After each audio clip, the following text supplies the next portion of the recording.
என்னம்மா இவ்வளோ சோகமா இருக்க? எல்லாம் உங்க பையனால தான். ஏன் பையனாலயா? ஏன் அப்படி என்ன பண்ண அவன்? வெளியே போகலான்னு ஆசையா saree எல்லாம் கட்டி ரெடியானத்த.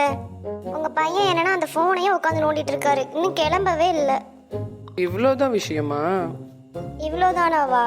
எப்ப வெளியே கூப்பிட்டாலும் இவர் இப்படியே தான் பண்றாரு. என்னம்மா உங்களுக்கு கல்யாணம் ஆகி இத்தனை வருஷம் ஆச்சு, இத்தனை வருஷத்துல உன் புருஷனை எப்படி கைக்குள்ள வச்சுக்கணும்னு கூடவா உனக்கு தெரியல? என்ன பிள்ளையோ? என்னத்த சொல்றீங்க? எனக்கு ஒண்ணுமே புரியல.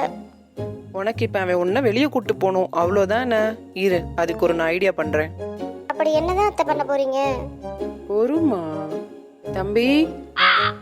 சொல்லுங்கம்மா, எது கூப்பிட்டீங்க? இங்க வாப்பா சொல்றேன். ஆஹா, அதான் விஷயமா? அம்மா, ஒரு 2 நிமிஷம். இப்ப எப்படி கிளம்பி வரேன்னு பாருங்க. ஏய், நீ சீக்கிரமா கிளம்பி ரெடியா ரெடி. 2 நிமிஷத்துல வந்துடுறேன், போலாம்.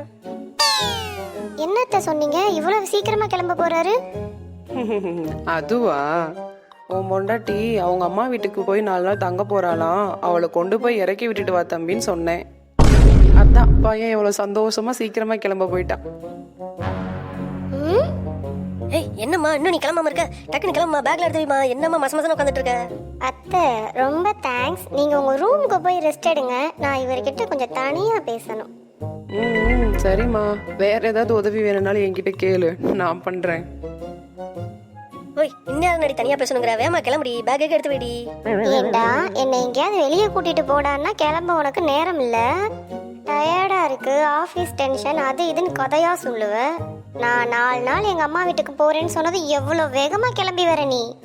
இன்னைக்கு செத்தடா நீ.